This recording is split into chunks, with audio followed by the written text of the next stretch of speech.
Hello everyone and welcome back to Chateau Walls, where we spill the hottest tea on the Chateau blogosphere, steeped, piping, and just a little bit petty. Today, we're diving into the saga of none other than Dan the Gardener from Escape to Rural France.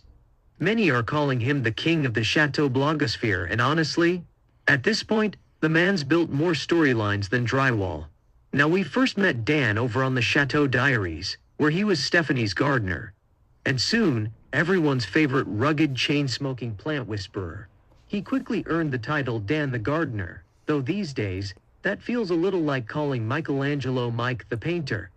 Dan charmed us with his salt-of-the-earth vibes, a strong work ethic, and surprisingly gourmet cooking skills.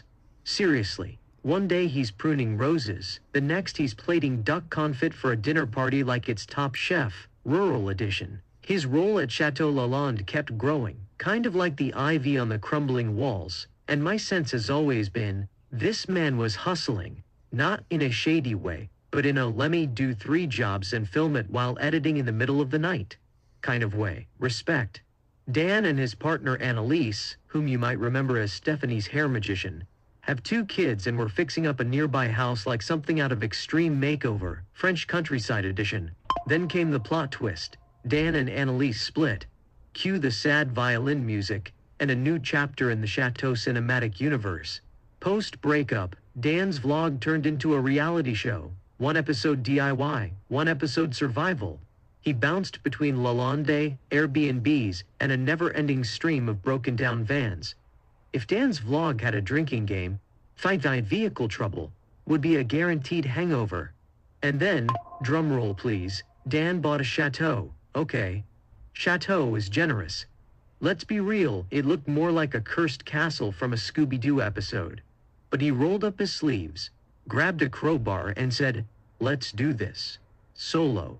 With a budget that screams in thrift store, not the Versailles." He's had some help along the way from local contractors and volunteers, but still, this is a project that would stress out even HGTV. Like, Chip and Joanna would have tapped out. Dan also made a splash in the vlog world by uploading daily videos. Daily. This man was vlogging like his life depended on it. And somehow, between gardening, cooking, home repairs, and what I'm assuming is very limited sleep, he kept the content coming. Even if it was 10 minutes of look, another wall fell down, we were watching. Now, not everything's been sunshine and scaffolding. Snark started pouring in when Dan began working on an abandoned chateau that had previously caught fire.